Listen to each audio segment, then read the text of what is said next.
X Men की history में सबसे इम्पैक्टफुल और मेमोरेबल आर्क है X-Men Days of Future Past. वो मूवी जिसे फॉक्स लेकर आया एक्समैन मूवीज की टाइमलाइन को सेट करने और एक नई टाइमलाइन बनाने। एक नियर इमॉर्टल म्यूटेंट का टाइम ट्रैवल, कुछ ऐसे फैसले जिन पर म्यूटेंट्स और ह्यूमंस का फ्यूचर टिका हुआ है, और सिनेमैटिक हिस्ट्री में one of the best speedster moment.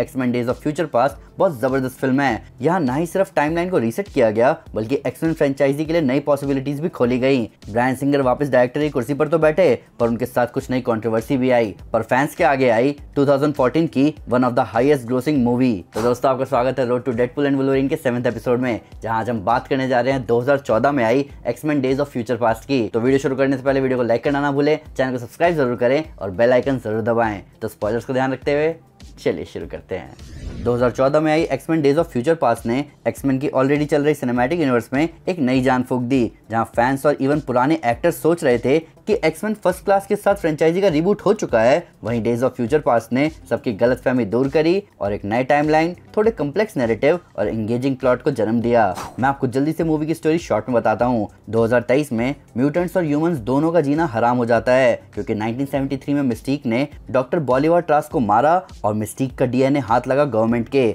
जिससे बने ऐसे पावरफुल रोबोट्स जो कि म्यूटेंट्स को ट्रैक भी कर सकते हैं और उन्हें खत्म भी कर सकते हैं। इन्हें कहा गया सेंटिनल्स। वुल्वरीन की इमॉर्टैलिटी उसे अलाउ करती है टाइम में पीछे जाने में, जहां वो 1973 में मैग्नीटो और प्रोफेसर एक्स को ढूंढता है। ये तीनों एक साथ मिलकर मिस्टीक को रोकने की कोशिश करते हैं, पर मिस्टीक अपनी खुद की जर्नी पर थी। वो आज तक पहले जेवियर फिर एरिक की बात मानती रही, पर इस बार वो निकली खुद म्यूटेंट्स को ट्रास्क जैसे म्यूटेंट किलर से बचाने के रास्ते पर, लेकिन मिस्टीक ट्रास्क को नहीं मार पाती। पर इस अटैक की वजह से सेंटिनल प्रोग्राम शुरू हो जाता है। मैग्नीटो सेंटिनल से निपटने के लिए पूरी प्रेसिडेंशियल कैबिनेट को हॉस्टेज बना लेता है। मिस्टीक लास्ट में जेवियर की मदद करती है मैग्नीटो को रोकने के लिए, जहां प्रेसिडेंट को समझ आता है कि म्यूटेंट्स दुश्मन नहीं है और सेंटिनल प्रोग्राम रुकवाया जाता है, जिससे फ्यूचर सही हो जाता है। इस मूवी ने फैंस को क्लियर किया कि एक्समैन फर्स्ट क्लास रिबूट नहीं थी, प्लस एक न्यू टाइमलाइन की शुरुआत भी यहीं से हुई। फॉक्स को इस मूवी को बनाने में $200 मिलियन लगे, जहां इस मूवी ने वर्ल्ड वाइड कमाई करी $746 मिलियन की। ये 6th हाईएस्ट ग्रोसिंग मूवी थी 2014 की, जहां ये मूवी आगे थी उस साल आई कैप्टन अमेरिका विंटर सोल्जर और द अमेजिंग स्पाइडरमैन 2 से।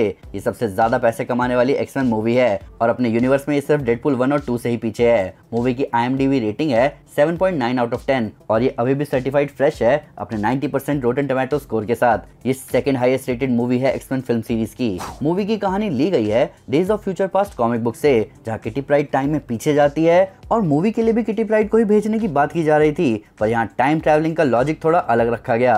किटी किसी को भी टाइम में पीछे भेज सकती थी, उसकी कॉन्शियसनेस को उसके पास्ट सेल्फ में ले जाके उसका पास्ट सेल्फ फिर अपने एक्शन से फ्यूचर चेंज कर देता और सब ठीक हो जाता। पर जिसके साथ ये किया जाता वो ज्यादा देर तक इस प्रोसेस को झेल नहीं सकता था, इसीलिए किटी किसी को हद से हद तक 2 हफ्ते या 1 महीने तक ही पीछे भेज सकती थी। इससे ज्यादा पीछे गए तो वो जिसको भेज रही है उसका दिमाग फट जाएगा, इसीलिए सालों पीछे भेजने के लिए लोगन को चुना गया, जिसका दिमाग फटने के साथ साथ रिपेयर भी हो सकता है। प्लस अगर किटी को इस लॉजिक से टाइम में पीछे भेजते तो वो 1973 में एग्जिस्ट ही नहीं करती, तो उसकी कॉन्शियसनेस जाती कहाँ। प्लस वुल्वरीन एज भी नहीं करता, जिसका मतलब वो जैसा अभी दिख रहा है वैसा ही टाइम में पीछे भी दिखता, इसलिए टाइम ट्रैवलिंग के लिए वुल्वरीन परफेक्ट चॉइस था। बूढ़े प्रोफेसर जेवियर का रोल प्ले करने वाले सर पैट्रिक स्टुअर्ट और बूढ़े मैग्नीटो का रोल प्ले करने वाले सर इयन मैकेलन को बाकी फैंस की तरह लग रहा था कि एक्समैन फ्रेंचाइजी रीबूट हो चुका है और अब प्रोडक्शन को उनकी जरूरत नहीं पड़ने वाली। इसलिए जब ब्रायन सिंगर ने उन्हें इस मूवी के लिए अप्रोच किया तो वो दोनों शॉक हो गए, प्लस वो दोनों खुश भी हुए कि उन्हें उनके कैरेक्टर्स के यंग एक्टर्स के साथ काम करने का मौका भी मिलेगा। वुल्वरीन जब 1973 में उठता है तब जिस औरत के साथ वो उठता है वो उसे जिमी बुलाती है। ये वुल्वरीन के असली नाम जेम्स हाउलेट का शॉर्ट फॉर्म है। उसने लोगन नाम अपनाया जब उसे पता चला कि उसके असली पिता कौन है, जो कि है थॉमस लोगन। इन सब के ऊपर स्क्रिप्ट के हिसाब से लोगन इस सीन में बॉक्सर शॉर्ट्स में उठता, पर ह्यूग जैकमैन ने कहा कि ऑस्ट्रेलिया में आदमी अपनी पसंदीदा औरत के साथ बॉक्सर्स में नहीं उठता और इसीलिए इस सीन में वो बिना बॉक्सर्स के हैं। एक्समैन टाइमलाइन को समझने में फैंस को जो दिक्कत आती है उतनी दिक्कत आती नहीं, क्योंकि खुद फॉक्स भी एक्टिवली अपने कंटिन्यूटी एरर को ठीक करने में लगा रहता था, पर ये कंफ्यूजन आती है कुछ पर्टिकुलर सीन्स की वजह से। जैसे इस मूवी के एंड में मिस्टीक स्ट्राइकर की बॉडी में ट्रांसफॉर्म होकर वुल्वरीन को बचाती है। ये सीन फैंस को कंफ्यूज करता है, क्योंकि आगे फ्यूचर में असली स्ट्राइकर वुल्वरीन पर एक्सपेरिमेंट करता है, पर इस सीन को दिखाया गया ये दिखाने के लिए कि मिस्टिक अपनी राह पर निकल गई है पूरी दुनिया में म्यूटेंट्स को बचाने के लिए, और वुल्वरीन का आगे असली स्ट्राइकर के हाथ लगना उसकी किस्मत है जिसे कोई बदल नहीं सकता। मूवी में क्विकसिल्वर के सुपर स्पीड वाले सीन को कोई नहीं भूल सकता। ये सीन जबरदस्त है और बहुत बढ़िया डिपिक्शन है सुपर स्पीड का, और ऐसा प्रोडक्शन ने अचीव किया 7 से ज्यादा प्रैक्टिकल इफेक्ट्स को यूज करके। जहां क्विकसिल्वर का रोल प्ले करने वाले इवान पीटर्स को फिल्म किया गया हाई स्पीड फोटोग्राफी और स्टंट ट्रिक्स के साथ। इस सीन को फिल्म किया गया है स्पेशल फॉर्मेट में, जहां हर सेकंड में 3600 फ्रेम्स थे, यानी क्विकसिल्वर नॉर्मल से 150 टाइम्स ज्यादा फास्ट मूव कर रहा था। यहाँ CGI यूज किया गया सिर्फ और सिर्फ उन ऑब्जेक्ट्स के लिए जो हवा में उड़ रहे थे। रोग का रोल प्ले करने वाली एना पैकिन का स्क्रीन टाइम मूवी में सिर्फ 3 सेकंड्स का था। हालांकि उन्हें इस मूवी के लिए बहुत पैसे मिले थे, ऐसा इसलिए क्योंकि मूवी के एक्सटेंडेड कट में रोग का बहुत बड़ा रोल था। बेसिकली किटी के इंजर्ड होने के बाद बॉबी और मैग्नीटो जाते हैं रोग को लाने, जिस पर एक्स मैंशन में एक्सपेरिमेंट हो रहा था। रोग किटी के पास आकर उसकी पावर्स ले लेती है और लोगन को टाइम में पीछे रखना कंटिन्यू रखती है, इसीलिए इस कट को कहा गया द रोग कट। क्विकसिल्वर बेटा है मैग्नीटो का, ये बात आगे एक्स-मैन अपोकलिप्स में क्लियर हो जाती है, पर इसके हिंट्स यहाँ मूवी में जगह जगह रखे गए थे। पीटर जब मैग्नीटो को बचाने जाता है तो वो बोलता है कि उसकी माँ भी किसी को जानती थी जो मेटल को मैनिपुलेट कर सकता था। जब मैग्नीटो टीवी पर दिखता है तो पीटर की माँ शॉक हो जाती है।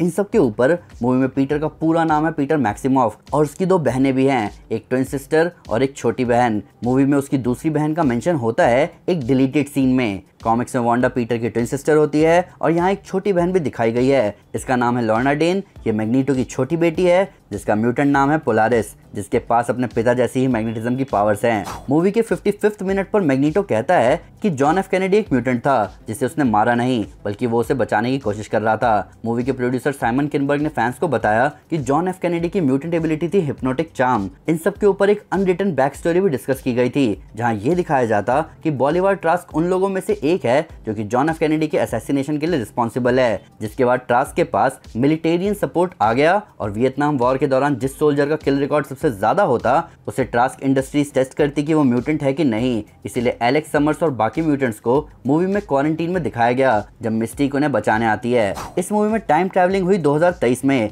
किटी प्राइड लोगन को 2023 से 1973 में भेजती है, और मार्वल सिनेमैटिक यूनिवर्स में भी टाइम ट्रैवलिंग हुई 2023 में, जहां एवेंजर्स 2023 में टाइम में अलग अलग जगह जाते हैं इन्फिनिटी स्टोन्स लाने। ये कोइंसिडेंस हो सकता है, हालांकि यहाँ दोनों टाइम ट्रैवलिंग का लॉजिक डिफरेंट है और अपने आप में यूनिक है। किटी लोगों की कॉन्शियसनेस को टाइम में पीछे भेजती थी उनके ही पास्ट सेल्फ में, ताकि वो पहले ही लोगों को आने वाली मुसीबत के लिए अलर्ट कर दे, और वो मुसीबत जिसकी वजह से टाइम ट्रैवलिंग हुई है वो टाइमलाइन से मिट जाए। जबकि एवेंजर्स टाइम में पीछे जाते थे, वो जो भी छेड़खानी करते उससे एक अलग टाइमलाइन बन जाती थी, जिसके बाद एवेंजर्स अपने ही टाइमलाइन में वापस आ जाते थे। मिस्टीक के रोल के लिए जेनिफर लॉरेंस ने फुल बॉडी प्रोस्थेटिक्स पहने थे एक्समैन फर्स्ट क्लास में, जहाँ उनकी बॉडी पर अप्लायंसेस चिपकाए गए थे।